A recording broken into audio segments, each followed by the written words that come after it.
Bine v-am găsit, dragii mei din Zodia Scorpion, oriunde v-ați afla.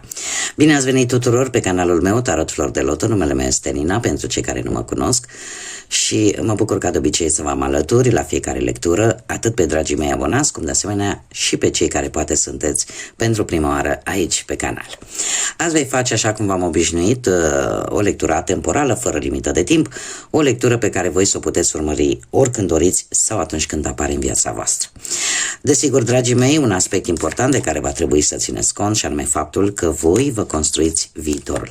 Așa că vă rog din suflet să luați decât acele mesaje care rezonează cu voi, iar restul lăsați-le să zboare în univers, pentru că sigur sunt pentru alte energii, alte persoane care într-o mai mică sau mai mare măsură au o legătură cu Zodia Scorpion.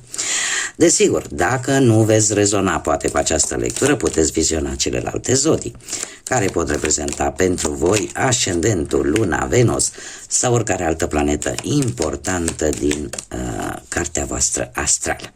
Așa că, dragilor, toți cei care aveți soare, lună, Venus sau ascendentul în Zodia Scorpion, atunci această lectură este de asemenea și pentru voi. Și începem această lectură cu acest oracol al ceștii de cafea. Și haideți să vedem, într-un trecut nu foarte îndepărtat ați avut parte de foarte multă invidie, ați simțit nevoia că trebuie să vă protejați. Ați simțit poate că, într-un fel sau altul, ești privit cu invidie. Cumva ați simțit o energie de care ați simțit nevoia să vă protejați. Acum, această carte, în mod deosebit, are două direcții. Ne vorbește de o energie în care, pozitivă, în care universul cumva e cu ochii pe tine, într-o manieră pozitivă, și de asemenea, cum am mai spus, partea negativă pe care tocmai v-am expus-o, în care simțiți nevoia că trebuie să vă protejați, că cineva vă drenează efectiv de energie, cineva vă consumă energia în mod deliberat. În prezent, anumite temeri. Se pare că într-adevăr intuiția voastră nu vă înșală. De ce? Pentru că îmi apar anumite temeri cu iepurele.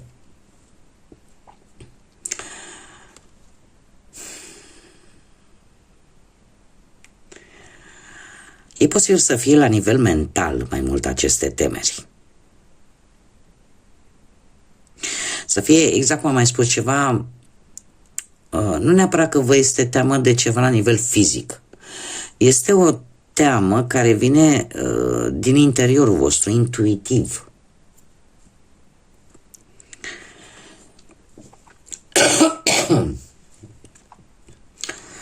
Nu știu, poate unii dintre voi vă încearcă acea teamă de necunoscut, de locuri necunoscute, de situații necunoscute.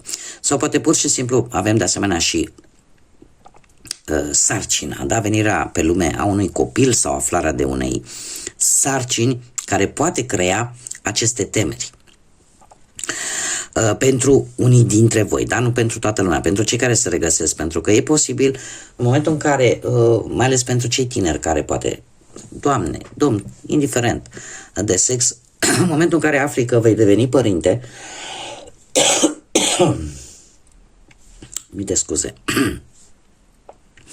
în momentul în care afli că vei deveni părinte, automat îți dai seama că ceva extraordinar se întâmplă în viața ta și că schimbă absolut tot. Da? Pentru că apar noi responsabilități și, desigur, acest nou rol pe care îl poți avea aduce cu sine anumite temeri, anumite frici. Da? Poate să fie și acest lucru. În viitorul apropiat avem lupul. Lupul care de asemenea vine cu două tăișuri. Avem oricineva care încearcă să-ți ia ceva ce-ți aparține. Sau cineva care efectiv îți consumă timpul sau îți consumă energia sau cumva îți pierzi posibil încrederea într-o anumită persoană care pentru tine Intuiția spune că ceva nu e în regulă. Cam întreaga linie îmi vorbește foarte mult de intuiție. Și nu sunteți, cum să spun eu, nu sunteți acea tipologie de persoane care să nu aveți încredere în ceea ce vă spune intuiția. Pentru că de multe ori, de foarte multe ori, intuiția nu vă înșală. Dacă nu vorbim de același lucru, vorbim de acea tendință pe care unii dintre voi posibil să o aveți în următoarea perioadă, aceea de a fi aproape de cei dragi vouă, de cercul ăla restrâns pe care voi vi l-ați construit, de oamenii dragi vouă, de haita voastră, da, cu ghilimele de rigoare, pentru că vorbim de un lup care știm că trăiește într-o familie numită haită, dar care au reguli, anumite reguli și sunt foarte, nu știm foarte bine că lupul cu lupoaica, da, alfa și omega sunt pe viață, dar nu se combină din aceeași haită, da, cu alți lupi sau alte lupoaice din aceeași haită. Deci voi simțiți nevoia de a fi lângă ai voștri, de a fi lângă cei dragi vouă, lângă haita voastră acolo, unde voi să vă simțiți în siguranță. Este acea conexiune și acel instinct, da? De a te proteja pe tine și a-i proteja pe ai tăi. Acum, haideți să vedem ce ne spune tarotul și o luăm pe fiecare arie în parte a vieții. Începem cu viața profesională și haideți să vedem ce vine pentru dragii mei din Scorpion. Dragilor, ați avut într-un trecut nu foarte îndepărtat de luat o decizie importantă, în care a trebuit să, poate ca niciodată, să luați, din punctul ăsta de vedere profesional. Se repetă încă o dată cifra 2, care îmi vorbește de acea dualitate umană, acea necesitate de a nu face nimic singur. Dar în același timp ne vorbește de echilibru. De a-ți regăsi acel echilibru, cel puțin din punctul ăsta de vedere al carierei, al vieții profesionale. Acum, revenind la cărți, acest 2 de spade, așa cum v-am mai spus, ați traversat o perioadă de un pic de blocaj la locul de muncă, poate ați așteptat un răspuns și tot stăteați cu ca pe ace, domne, cum o să fie, ce o să fie, o să fie bine, nu o să fie. Acum răspunsul ăsta poate să fie legat de serviciul actual, de munca actuală sau poate de un nou job sau poate de o nouă colaborare. În prezent, doiul de bâte îmi spune că apare o călătorie.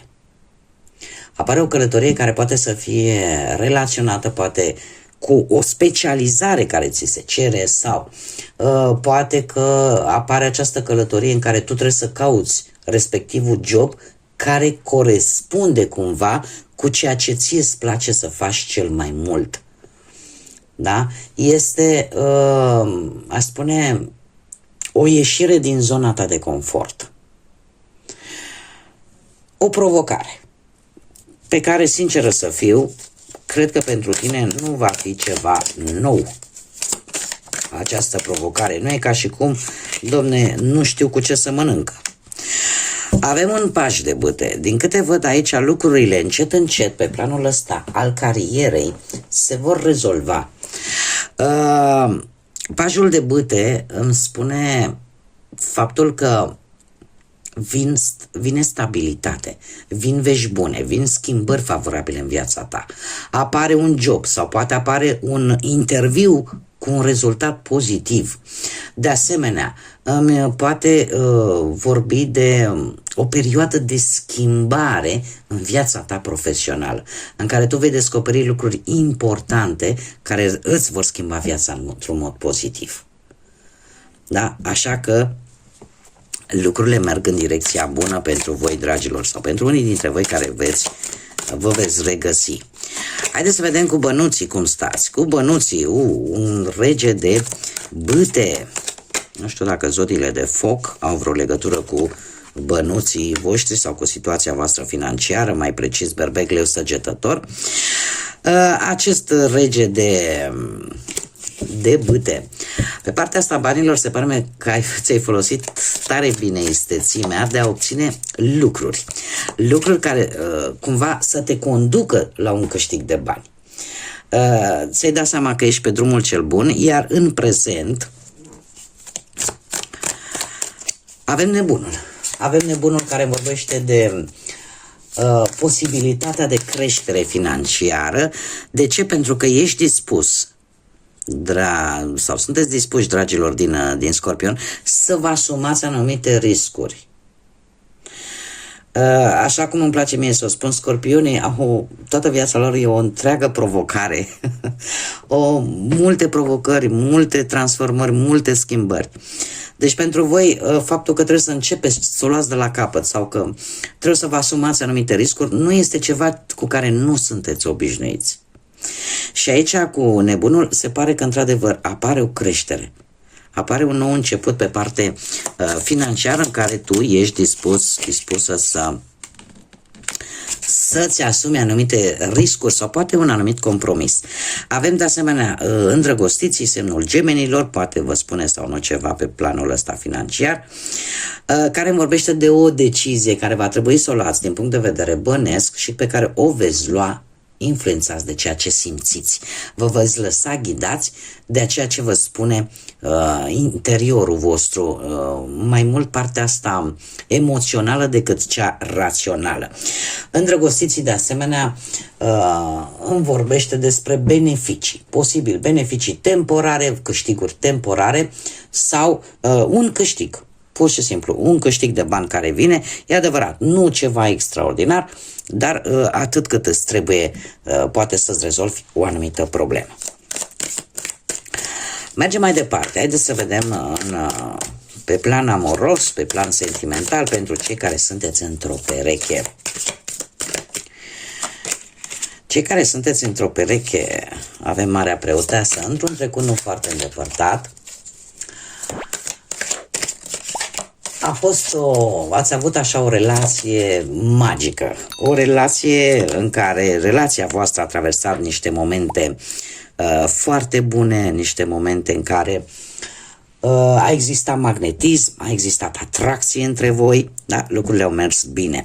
În prezent avem un 3 de monede, vă place să faceți lucruri în echipă și se pare că perechea voastră apreciază ceea ce voi faceți și pentru relația voastră sau ce faceți voi în general, dar pur și simplu apreciază poate felul vostru de a fi.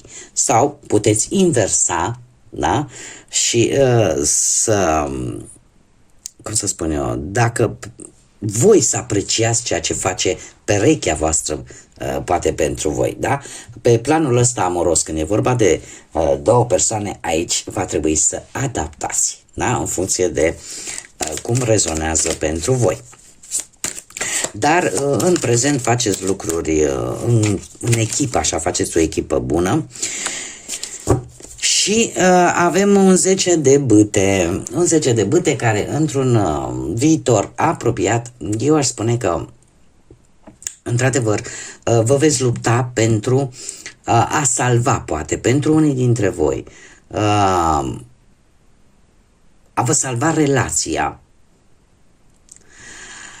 Și eu tind să cred că amândoi luptați. Atunci când aveți probleme, luptați să vă salvați relația. Nu e ca și cum unul face mai mult decât celălalt. Dacă nu ar fi fost acest 3 de monede aici, care îmi vorbește totuși de un lucru în echipă, poate atunci aveam mici dubii, dar având această carte aici, într-un viitor apropiat, veți reuși cumva, aș zice eu, să treceți peste anumite greutăți sau peste anumite probleme legate poate de relația voastră.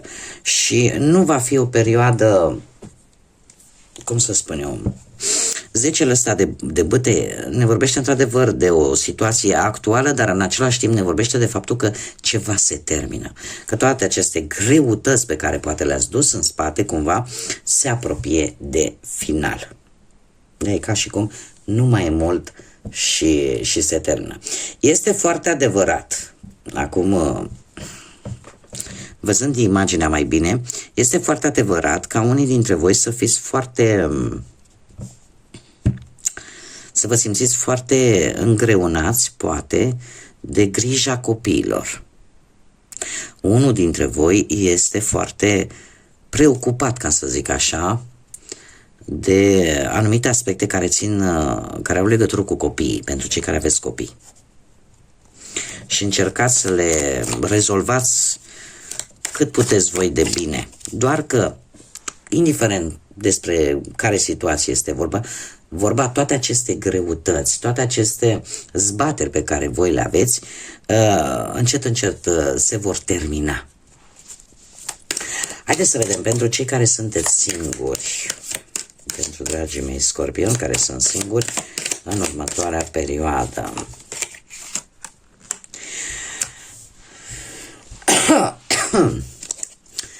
Dragilor, nu știu dacă unii dintre voi ați cunoscut pe cineva mai tânăr decât voi, poate destul de tânăr, care din punct de vedere financiar,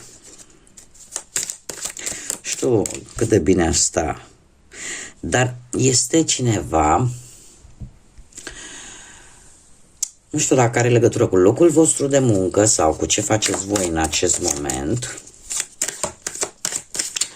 dar nu are o implicare emoțională așa cum v-ați dori voi. Și în prezent sunteți un pic, aici am două variante. Ori unii dintre voi ați reușit cumva să închegați, așa ca să zic, o relație cu respectiva persoană, posibil să fie o zodie de pământ, Taur, Fecioară sau Capricorn, nu e obligatoriu, dar posibil. Și în acest moment sunteți așa, cu capul în nori, totul e roz, totul e fain, totul e frumos. Avem prima variantă. Sau să vă faceți tot felul de gânduri, de speranțe, de așteptări. Faptul că avem un 3 de bâte, eu aș spune că tare mi-e frică să nu cumva să vă consumați prea multă energie, să luptați prea mult sau nu cumva să fiți dezamăgiți mai târziu vis-a-vis de această persoană. Ori poate din lipsă de experiență, ori poate că respectiva persoană nu se poate implica emoțional sau la fel ca și voi, cum o faceți voi. Cert este că mie, într-un viitor apropiat cu 300 de bâte aici, îmi spune că e posibil să, nu știu cum să zic eu, să nu cumva tu să vrei să deții controlul acestei situații, să dai ce ai mai bun și nu cumva să rămâi dezamăgit și să-ți dai seama de fapt că ai pierdut timp. Și asta nu pentru că persoana poate respectivă ar fi neapărat de vină, mie asta îmi spun cărțile, nu pot să vă spun ceea ce nu văd. Aici mi-apare clar o persoană mult mai tânără implicată, dar îmi apar niște așteptări mari pe care voi le aveți. Știți cum e că atunci când ai așteptări mari, din păcate se întâmplă ca și dezamăgirile să fie la fel de mari. Așa că, cel puțin sfatul cărților, așa per total, îmi spune că ar trebui poate să încerci să realizezi de fapt care este realitatea și să nu stai cu capul în norișori. Și să vezi dacă într-adevăr persoana asta are alt interes decât cel emoțional pe care tu îl aștepți. Haideți să vedem care s-a întors pur și simplu. Un mesaj din partea Universului, dragilor, da? Care ce ne spune? Ne spune în felul următor. Acest nou capitol din viața ta îți cere să vezi într-o modalitate nouă lucrurile și în felul ăsta să te vezi pe tine pe un nou drum, pe un nou făgaș, într-o nouă direcție. Nu poți să continui să vezi și să interpretezi lucrurile în același mod, așa cum le-ai înțeles tu până acum. Nu contează ceea ce faci, ceea ce simți. Ar trebui să le vezi pe toate dintr-o perspectivă mai înaltă.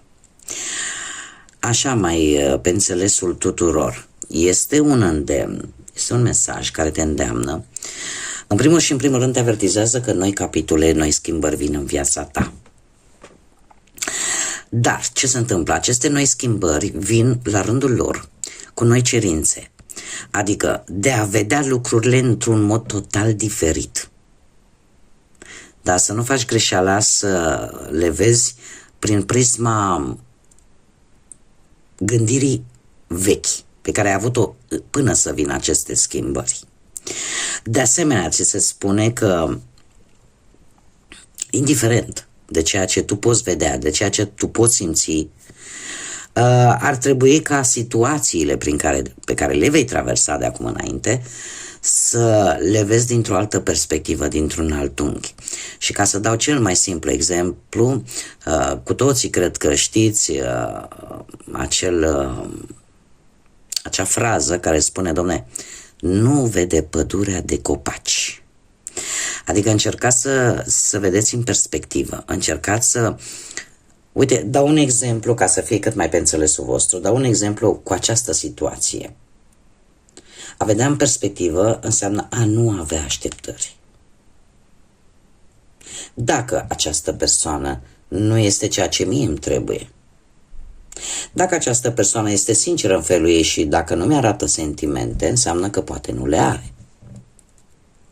Da? Adică să încerci să vezi un pic mai departe, să nu te crispezi și să te încăpățânezi cumva, unii dintre voi cel puțin, să insistați prea mult pe o anumită situație, pe o anumită relație, pe o anumită problemă și să vedeți situația un pic dintr-o altă perspectivă, dintr-un alt unghi. Bun, dragilor, aceasta a fost lectura pentru voi. Eu vă mulțumesc ca de obicei pentru atenție și pentru prezența voastră. Vă mulțumesc de asemenea pentru comentarii, pentru like-uri, pentru distribuiri. Sunteți minunați ca de obicei și vă aștept, desigur, pe toți cei care încă nu v-ați abonat și rezonați sau poate pur și simplu vă place modalitatea în care eu fac aceste lecturi. Vă invit cu mare drag să vă abonați și vă aștept cu mare drag aici pe canal, ca de fiecare dată, cum de asemenea, încă o dată, nu uitați de like-uri, de comentarii, de distribuiri. Până data viitoare, când ne vom reîntâlni, eu vă doresc tot binele din lume, fiecare zi să vină cu multă energie pozitivă și cu multă înțelepciune. Așa că, dragilor, până la următoarea lectură, să fiți iubiți!